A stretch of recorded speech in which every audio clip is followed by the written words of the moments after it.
destruction et la destruction des Juifs d'Europe. C'est mieux? Oui, oui, il faut avaler. Mais sinon, je le fais sans micro. Comme à l'école. Mais alors, vous bavardez pas, hein, sinon, vous avez deux grandes histoires qui vont vous reprendre. Et il est beaucoup plus terrible que moi. On fait que la salle perd. Bon, donc, entre nous, nous préférons sans micro aussi.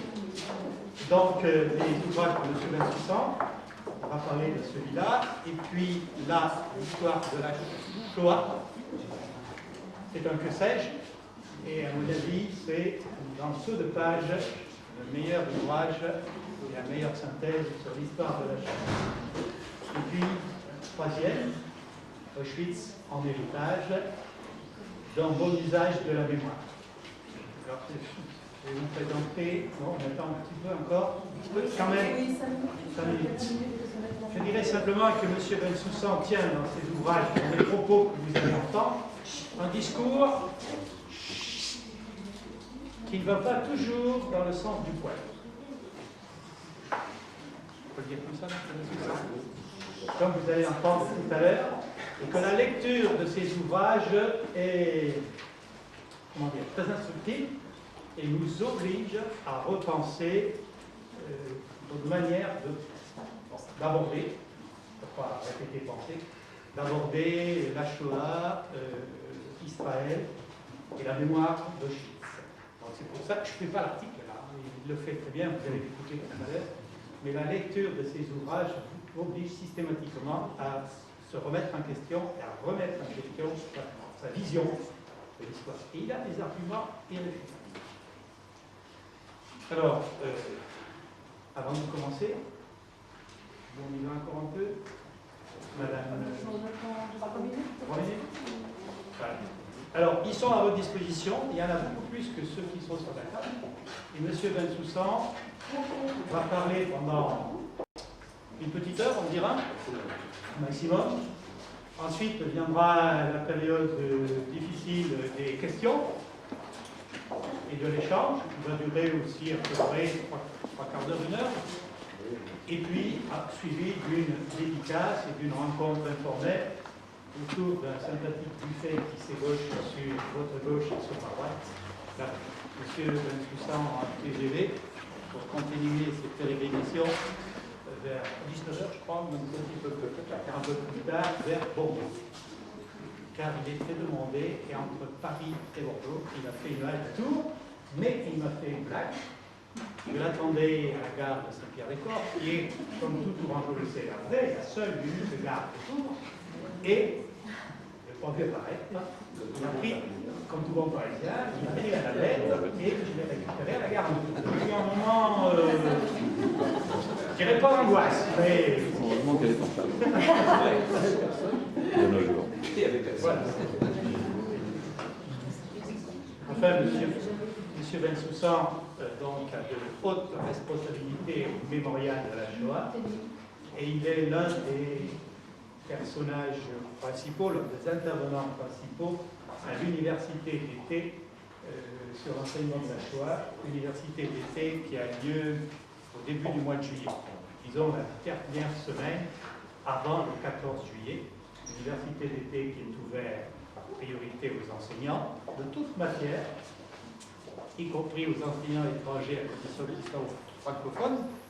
Et en juillet dernier, j'ai eu l'immense honneur d'y participer. Il y avait des Allemands, une Italienne, je ne sais plus, 2 Espagnols, je crois, 2 Espagnols.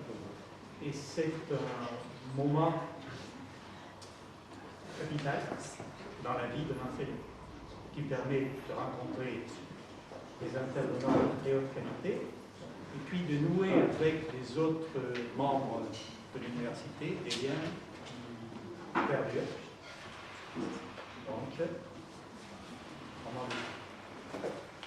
alors, c'est une co-organisation entre la VISO, voilà. Madame Meyer. Donc, nous sommes ravis à la VISO de l'accueillir avec l'Arechval. Donc Georges Bensoussan, qui a bien voulu sacrifier un peu de son précieux temps pour venir nous vous faire cette conférence très attendue, hein, puisque nous l'avions déjà programmée mai l'année dernière. Donc voilà, André a bien présenté M. Bensoussan, donc je ne vais pas rajouter davantage, si ce n'est que nous comptons sur vos questions, hein, que nous espérons nombreuses, un débat donc, qui suivra cette conférence. Et puis également, après la conférence et donc ce débat, nous comptons également sur votre présence pour partager le verre de l'amitié et le délicieux apéritif que nous avons remporté, quand même, c'est bien dit. Et il y a beaucoup à manger. Vous ne saurez pas tout de suite. Voilà, ça veut dire. Nous pourrons également, bien sûr, poursuivre la dédicace des livres hein, après le débat. Hein, et puis donc, voilà. Je vous laisse. Alors, bien, M. Bensoussan est donc historien, agrégé d'histoire, docteur d'histoire, directeur de la revue d'histoire de la Shoah et responsable des éditions au mémorial de la Shoah. Avec Allemagne. Oui. Est-ce que j'ai oublié quelque chose? Très bien. Donc, M. Bensoussan, vous avez la parole. Merci beaucoup et merci à tous d'être venus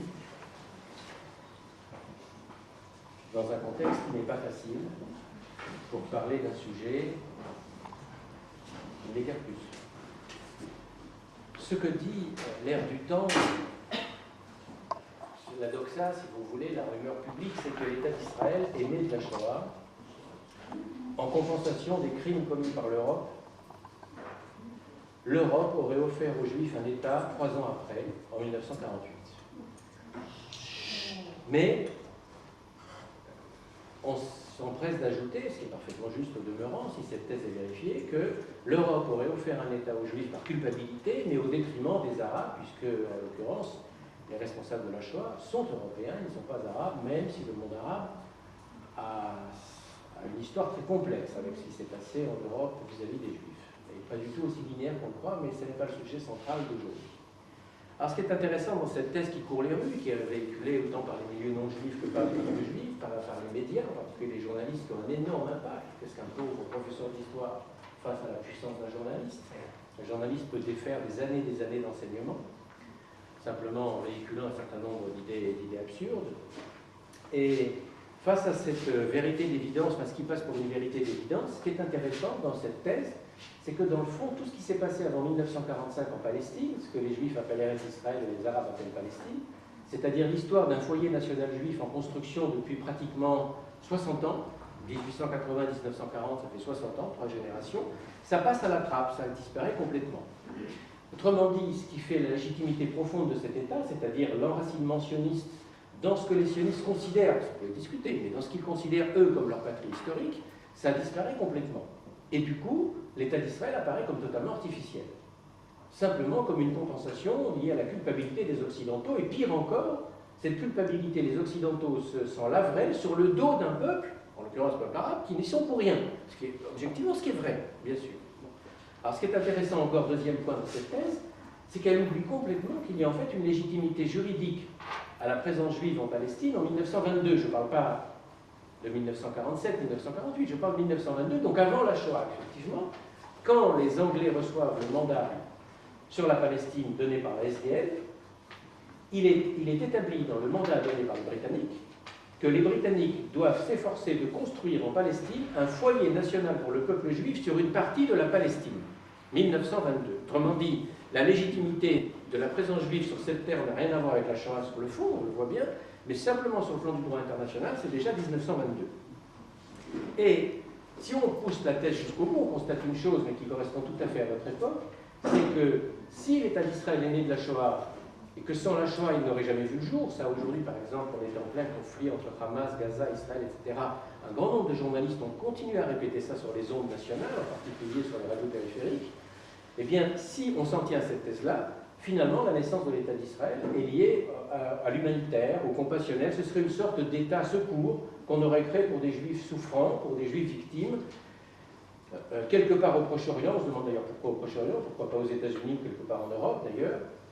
Et quand je dis que le foyer national juif d'avant 1945 a disparu avec ce type d'explication, la plupart des journalistes qui sont de bonne foi ne savent pas qu'il y a un mouvement sioniste organisé qui ne se limite pas à Théodore Herzl, mais qu'il y a eu plusieurs vagues d'immigration, 5 jusqu'en 1939, qui ont construit un véritable État et ont même fondé une ville nouvelle qui s'appelle Tel Aviv et qui compte 200 000 habitants en 1940. 200 000 habitants, nés en 1939, en 30 ans, cette ville passe de 0 à 200 000 habitants. Bon.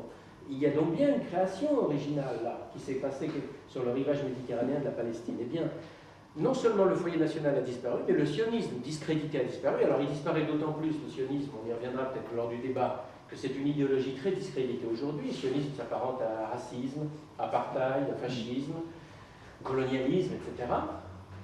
Le lien des Juifs à cette terre disparaît aussi, comme je l'évoquais à l'instant. Je dis pourquoi cette terre-là, dans le fond? Pourquoi pas en Afrique? Pourquoi pas au Kenya? Pourquoi pas en Australie? Pourquoi pas en Europe? Puisque c'est l'Europe qui est coupable, et c'est vrai d'ailleurs.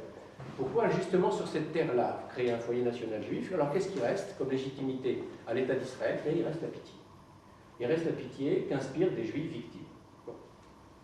Alors, voilà ce que dit la doxa, ce que dit la thèse courante. Je ne vous apprends rien en expliquant tout cela. Tout le monde le sait. Le problème, c'est que ça fait des ravages aujourd'hui et que tout le travail de l'historien, c'est d'essayer de mettre un peu de lumière dans ce fatras, dans ce salmigondis général, pour essayer d'y voir clair, parce que si on n'y voit pas clair dans ce domaine-là, on est totalement piégé par le discours dominant médiatique. Et le discours politique dominant aujourd'hui en Occident et ailleurs. Alors, est-ce qu'on peut dire pour autant, deuxième point d'introduction, qu'il n'y a pas de lien entre l'État d'Israël et la Shoah? Bien sûr que si, il y a un lien. Et c'est là-dessus, justement, qu'un grand nombre d'esprits sont totalement déboussolés, parce qu'on ne peut pas nier qu'il y a un lien puissant, que les Israéliens sont obsédés par la Shoah aujourd'hui.